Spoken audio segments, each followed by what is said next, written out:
scripted that game? Yeah, I was just saying, they came out the field as looking up at the scoreboard at 13 points. Obviously, John's number. To have his family here today is pretty special. I got to know Sats a fair bit over the last few years, and they're a great family. So for us to be able to pay tribute, I want to pay respect to our whole club.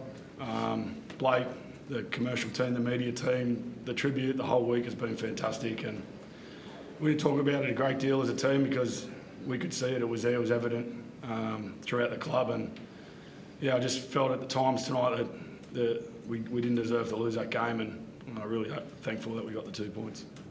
How big is that performance considering you're missing 5 middle forwards? Yeah, it's huge. Yeah, and to hold our nerve through the middle third.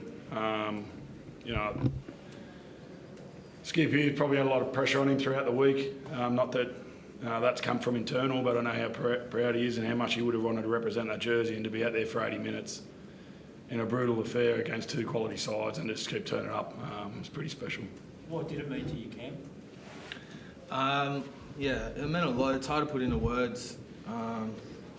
Obviously, I didn't know John Sattler too well, but you know of him through all the stories that people around the club talk about. And as much as everyone talked about his toughness on the field, they talked about how much of a gentleman and how much of a good bloke he was off the field too. And I think it just epitomises what it means to play at this club and be a part of this organisation. So, yeah, it meant a lot.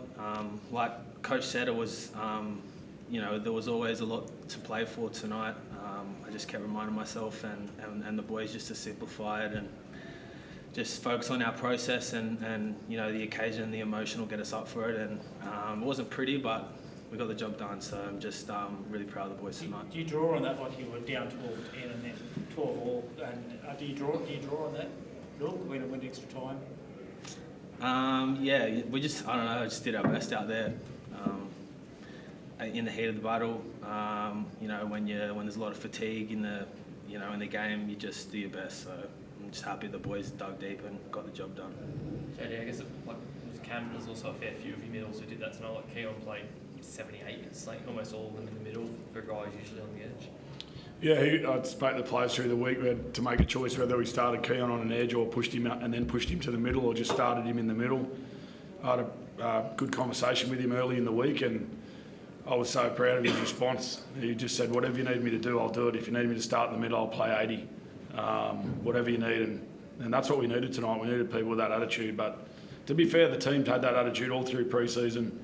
I feel like our results haven't justified the work that we've been putting on the game. And tonight we got the rewards for the work we've been putting in. But we haven't been far off. And, we're looking forward to growing on that over the next few weeks as well. Just like Elias nailed that field goal, what do you think of that? I just said to him after the game, I was just proud that he put his hand up and said, give me the ball. He's a young half in his second year.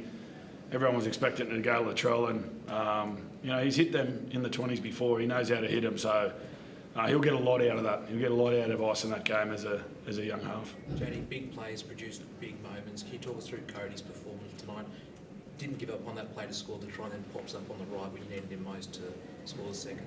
Yeah, he gives me a headache, the fella, but geez, I love him. He's just so passionate about wanting to do well.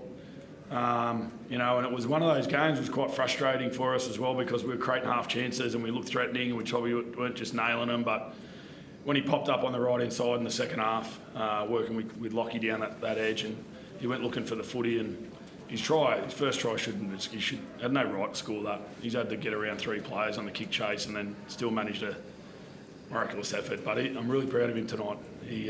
Of the whole team. Like, this is a massive effort for our club.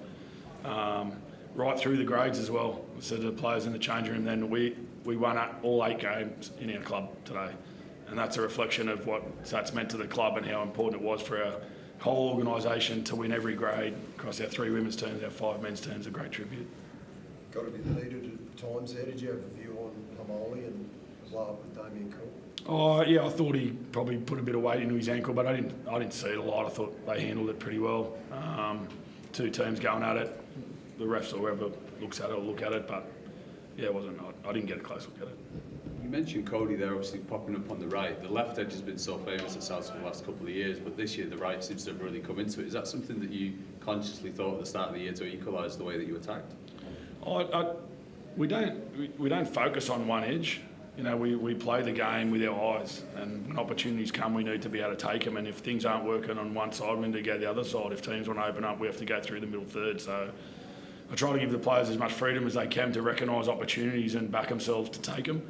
A lot of onus comes on Skip here in that middle third and Damien, but like I said, you know, we created chances on the left-hand side and then shut down and Cody bobbed up. One of the things we spoke about tonight was play for play, so not expecting just one shot to work to be able to pull a trigger 2 or 3 times in a set, and that's what we got when Cody scored in the second half.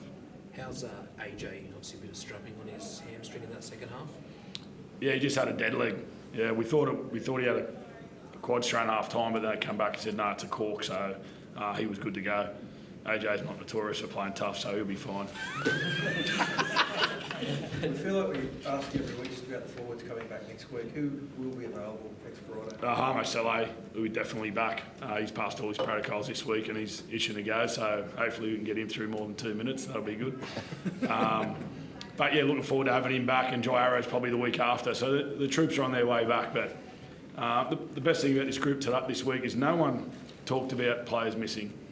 We said, who's playing? Yep, let's go. Benny Lovett, the boys got around him. It was really good when we announced his debut and he come on and did a really good job for us. We needed him to defend well and work hard. That's what he does well, and it's a real credit to him and the team of how he played tonight. Jody, what about to a guy like Jacob Host? He hasn't played a lot of footy, obviously.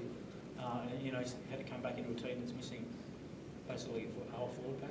Yeah, I said to him the same thing. He did a good job. He hasn't had a lot of minutes. And we got him off, and because of our middle rotations, we couldn't get him back on. But yeah, again, we needed whoever gets a jersey has to stand up, and Host did a good job for us tonight. Looking forward to getting him some more game time. But I thought him, Cardi, and Michael Cheekham with Keon moving in the middle handled that back row rotations really well. Thanks, everyone.